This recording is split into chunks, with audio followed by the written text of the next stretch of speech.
Depuis quelques jours, près de 22 millions de Français constatent une baisse de leur taxe d'habitation sur leur avis d'imposition, conséquence de la suppression progressive de la taxe d'habitation prévue pour 80% des Français et engagée depuis l'an dernier. Bienvenue dans ce 7-8 débat à l'Université des mairies des Yvelines sur la taxe d'habitation avec deux invités.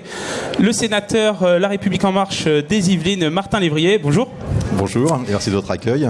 Et le maire d'Hiver Droite de l'Étang-la-Ville, Jean-Yves Bourg, bonjour. Bonjour. Bonjour, alors cher sénateur. Voilà, vous pouvez vous saluer. Monsieur le maire, rebonjour. Le processus de suppression de la taxe d'habitation va se faire en 3 temps. Donc il a été engagé en 2018 avec une baisse de 30% de la taxe d'habitation. Le dégrèvement se poursuit dans le projet de loi de finances 2019 actuellement en discussion au Parlement à hauteur de 65% avant d'atteindre 100% en 2020 et donc la suppression définitive de cette taxe, je le rappelle, pour 80% des Français. Est-ce qu'elle est nécessaire cette réforme, Martin Lévrier ? Elle est nécessaire et indispensable pour plusieurs raisons. La première raison, et on l'a dit et répété, mais c'est important quand même, c'est de rappeler que la taxe d'habitation n'a pas évolué depuis les années 70 et elle est devenue totalement inégalitaire en fonction du lieu où vous habitez. Un exemple, à Sarcelles, pour un appartement identique à Paris, vous payez 5 fois plus cher. A priori, les habitants de Paris sont plus aisés que les habitants de Sarcelles. Donc il y avait vraiment une taxe, un impôt totalement injuste et irréformable, puisque tous les gouvernements s'y sont essayés et tous ont abandonné la chose. Donc, quitte à faire quelque chose, il était intelligent dans un premier temps de dire, puisque le système ne fonctionne pas, cassons-le et reconstruisons ensemble. C'est le premier point. Le deuxième point, c'est qu'on reproche à la France d'avoir beaucoup trop d'impôts. Mais voilà un gouvernement qui, dès le départ, s'engage à baisser les impôts à hauteur de plus de 27 milliards et qui le fait. Et qui permet, grâce à ça, de redonner du pouvoir d'achat aux Français, en particulier les moins aisés. Oui, mais c'est un impôt supprimé qui est quand même la principale ressource fiscale des communes. Et là, je me tourne vers vous, Jean-Yves Bourg. En tant que maire d'Étang-la-Ville, je pense que vous êtes sceptique par rapport à cette réforme. Bien, alors fallait-il supprimer la taxe d'habitation? Comme vous le dites, mon cher sénateur, on trouvera des points de convergence sur la nécessité de faire évoluer la taxe d'habitation. Mais une réponse nette d'entrée, non. Il ne fallait pas supprimer la taxe d'habitation. Il est vrai que lorsque la promesse de campagne du président de la République, qui s'est fait élire aussi grâce, il faut bien le dire, à une proposition de réduction forte du prélèvement fiscal, ça avait du sens parce que nous savons tous que la taxe d'habitation, et vous l'avez dit, monsieur le sénateur, vieillissait pas bien. Mais si elle ne vieillissait pas bien, c'était bien parce que les politiques, depuis une quarantaine d'années, n'ont pas eu tout à fait le courage pour faire évoluer cette taxe d'habitation. Qu'est-ce que la taxe d'habitation? C'est un impôt payé par tout occupant de logements meublés au 1er janvier de l'année de chacune des communes de France. C'est le lien direct entre des services publics rendus à une population et le coût de ces services rendus. C'est l'expression même d'une citoyenneté totale. Et à partir du moment où vous supprimez ce lien, pour la plupart de tous les contribuables, tous ceux qui ont des revenus inférieurs à un certain seuil, comme vous le savez, ce lien n'existe plus et c'est dangereux. Pourquoi ? Parce que premièrement, il va bien falloir que quelqu'un paye et il va y avoir un transfert au niveau de l'État et on peut dire que la taxe d'habitation, en fait, est une taxe nationalisée. Et deuxièmement, à partir du moment où dans nos communes, nous n'allons plus pouvoir voter un produit fiscal avec le levier fiscal, symbole d'une certaine indépendance et d'une autonomie de nos collectivités locales, les contribuables, certains en tout cas, vont considérer que tout est gratuit. Ils ne vont pas payer les services dans les communes à travers la taxe d'habitation. Il y a même un effet pervers. On peut même imaginer que ça ira dans le sens d'un accroissement de la dépense publique. Parce qu'à partir du moment où vous avez l'impression que tout compte fait, les services que l'on vous rend n'ont pas de coût, puisqu'on ne vous demande pas l'impôt correspondant, on risque d'avoir un dérapage accéléré de la dépense publique. Alors que, et là où je vous rejoins, il est vrai qu'il fallait faire évoluer cette taxe, il fallait remettre en cause la base fiscale, il fallait donner des éléments nouveaux qui permettaient une meilleure comparaison en lien avec l'effort fiscal qui est demandé à chacun des citoyens. Martin Lévrier, peut-être pour répondre sur cette déconnexion finalement de l'imposition et cette nationalisation de l'imposition. Alors, deux éléments. D'abord, dire il aurait fallu la transformer, travailler les bases. Je vous rappelle que tous les gouvernements s'y sont essayés. Et vraiment essayés. Le dernier gouvernement Hollande a vraiment essayé. Je l'ai subi puisque j'étais salarié avant et j'ai dû recalculer tous mes mètres carrés. Un travail infernal qui n'a servi à rien, qui a fait travailler des fonctionnaires, qui a fait travailler dans le domaine privé tout le monde et qui n'a donné aucun résultat. Donc le sujet était trop grave et on n'y arrivait plus. Bien. Sur la déconnexion avec mairie et citoyens et habitants de la ville. Je pourrais en partie partager ce que vous dites, sauf que il y a déjà énormément de personnes qui sont exonérées de la taxe d'habitation. Ces personnes-là, 20%, c'est pas rien, qui sont exonérées de la taxe d'habitation. Rien de nouveau, c'est pas pour autant qu'ils sont hors la ville.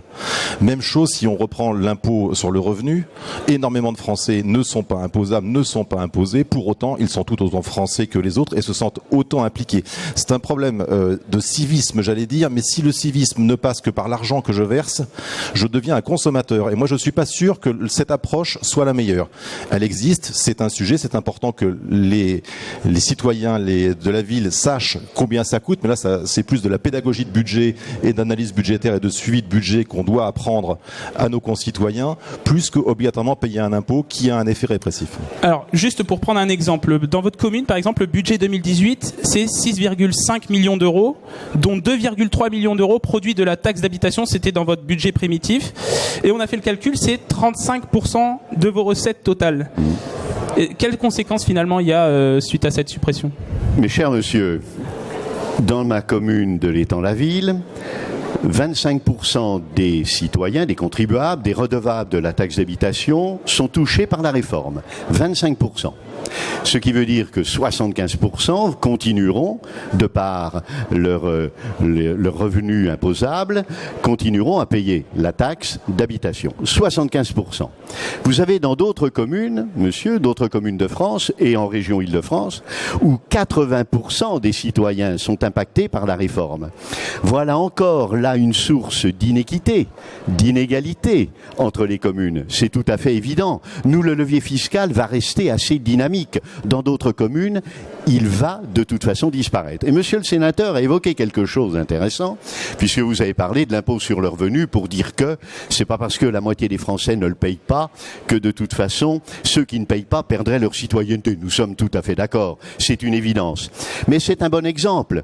L'impôt sur le revenu aussi, c'est pas le sujet, mais la fiscalité, c'est un tout, mérite aussi une belle réforme. À partir du moment où vous avez un impôt qui n'est payé que par une partie, une faible partie des citoyens, c'est mauvais pour les dépenses publiques, c'est mauvais pour la République. Moi, je rêve d'impôts larges, avec des taux faibles, où tout le monde est concerné, où là, il y a une démarche beaucoup plus équitable. Et pour les communes, on s'en retrouverait bien plus confortablement installés. Martin Lévrier, peut-être, vous voulez répondre ? Alors, c'est personnellement un point d'accord que j'ai avec vous, monsieur le maire. Je pense que sur le moyen terme, long terme, moyen terme, il va bien falloir un jour se poser cette question. Quand il y a autant de personnes qui ne payent pas d'impôts, est-ce sain ? Donc c'est un vrai sujet. Ça c'est un autre débat. Voilà, c'est pour ça que je m'arrête tout de suite. Je reviens sur le nombre de personnes dans votre commune et dans d'autres communes qui sont exonérées de la taxe d'habitation. Je vous rappelle quand même que dans 3 ans, 100% des personnes, ça a été redit, seront exonérées. C'est pas sûr. C'est certain, dans le sens où le Conseil constitutionnel nous a invités fortement à le faire. C'est certain dans le sens où je reprends ce que je disais. Je ne pense pas. Vous savez, moi je l'ai dit pendant... On prend un pari, justement. On n'ira pas à 100%. Je suis prêt avec vous. Je suis prêt à prendre le pari. Car les 26 milliards, on ne les trouvera pas. Je suis prêt à parier avec vous. On parie. Allez, on se retrouve aux universités des maires de l'année prochaine. C'est noté. Et on verra qui gagne. Dans 2 ans, laissez-moi 2 ans. Alors, je continue. Vous parliez du budget de la mairie, de l'Étang-la-Ville, mais d'autres mairies aussi. L'impact budgétaire est nul. L'État s'est engagé à rembourser, et c'est déjà prévu, vous l'avez vu dans le collectif budgétaire qui est en cours. Donc de ce côté-là, c'est un non-sujet. Pour moi, c'est un non-sujet. Il n'est pas question que les maires de communes soient privés d'une recette aussi importante et aussi dynamique. Ce qui est important, c'est de la rendre encore plus dynamique et avec l'ensemble des collectivités pour y travailler. Parce que quand vous parlez de remboursement, il ne s'agit pas d'exonérer les citoyens, il s'agit de les dégréver. Oui, sur la base d'une assiette qui évolue tous les ans. L'État s'engage à compenser sur la base de l'assiette réévaluée, affectée du taux de l'impôt de 2017, à nous rembourser ce manque à gagner qui représente un dégrèvement pour les citoyens. Imaginez dans nos communes, nous modifions nos politiques d'abattement. Nous modifions nos taux d'imposition. Le citoyen qui aujourd'hui croit que lui, il va continuer à être exonéré de TH, il ne le sera plus. Il paiera peut-être à la marge, mais toute modification de l'assiette par modification des abattements, toute modification du produit par vote d'un taux nouveau va donner naissance à un autre impôt TH qui, lui, ne sera pas dégrévé. Ça, c'est le premier élément. Alors, vous imaginez, et à terme, monsieur le sénateur, moi je vous donne cette information, je la tiens de gens très sûrs d'eux, vous verrez, monsieur le sénateur, on ne pourra pas aller au dégrèvement de 100% des citoyens. Monsieur le maire, juste pour avancer dans le débat, on a tenu le pari, donc c'est très bien, et on boira le champagne avec vous dans 2 ans, offert par l'un de nous deux. Justement, juste pour avancer dans le débat, pour revenir sur les taux gérés par les mairies, c'est tout à fait vrai. Je reviens sur le débat. Non, mais c'est juste pour revenir sur le débat, pour progresser, allons plus loin dans la réflexion, parce que le gouvernement, quand même, pour accompagner cette suppression, prévoit une refonte totale de la fiscalité locale, une loi qui sera présentée en l'année prochaine, le premier semestre 2019, à partir d'un rapport qui a été rendu au Premier ministre en mai dernier. Alors, il y a quelques lignes déjà qui sont évoquées. Il n'y a pas qu'un rapport, excusez-moi, il y a eu un pré-rapport fait par Monsieur Bourg et mon collègue Alain Richard.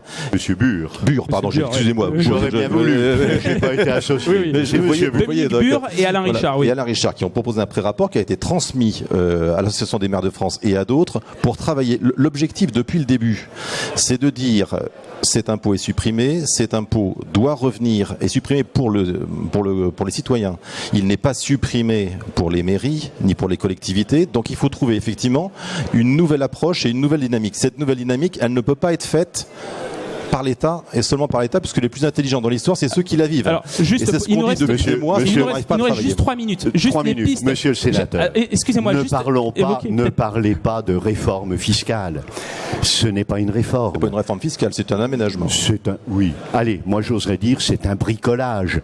Comment voulez-vous parler de réforme, de refonte de la fiscalité, quand il ne s'agit que de prendre la taxe foncière propriété bâtie des départements, la confier à l'Interco, aller prendre un bout de CSG pour financer les dépenses sociales du département. C'est vous qui l'avez proposé. Non, mais attendez, pas moi. Aller prendre un bout de TVA pour c'est compenser le projet du ministre de l'Action et des Comptes Publics. Si je puis me permettre, monsieur le sénateur, et je pense que nous serons d'accord, c'est pas ça une réforme. Il fallait reprendre le travail à la base. C'est pas une redistribution de situation actuelle. Alors, excusez-moi. On ne s'y retrouvera pas. Excusez-moi, il faut reprendre la genèse et se rappeler que c'est une négociation pour réformer la taxe d'habitation. Ça n'est pas une réforme globale de la fiscalité locale, on est bien d'accord.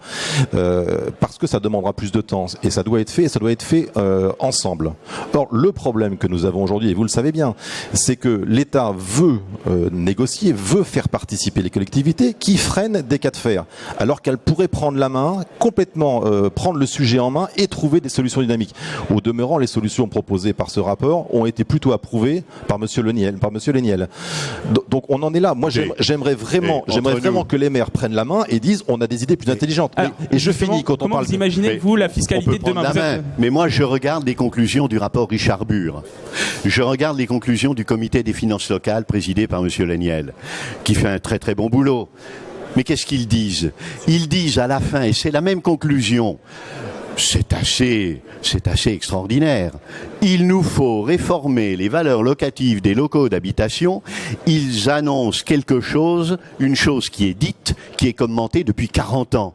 Alors s'il faut une commission, des rapporteurs, que les gens se réunissent pour enfoncer des portes ouvertes, ça n'est pas que ça, et vous le savez très bien. L'essentiel est là.